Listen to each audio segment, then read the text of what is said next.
বিধায়ক অসীম সরকারের ভিডিওটা দেখুন, পাস ফেল নিয়ে কি বলছে। আর অবশ্যই বিধানসভায় এই কথাটা তোলার দরকার, আর মানে মাননীয় মুখ্যমন্ত্রীকে এই কথাটা ভাবা দরকার যে পাস ফেলটা অবশ্যই তুলে দেওয়া দরকার, যেটা কংগ্রেস থাকাকালীন কেন্দ্রে তখন এই জিনিসটা হয়েছিল।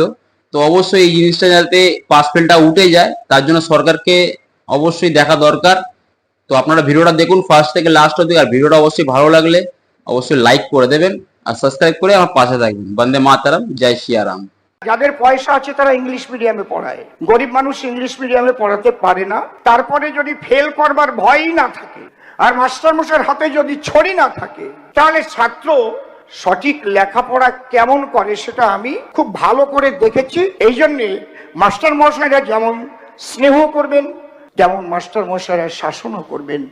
এই অধিকার তাদের দেওয়া যায় কিনা আপনারা ভাববেন, এবং বিদ্যালয় শিক্ষায় পাস ফেল ফিরিয়ে আনা যায় কিনা ভাববেন।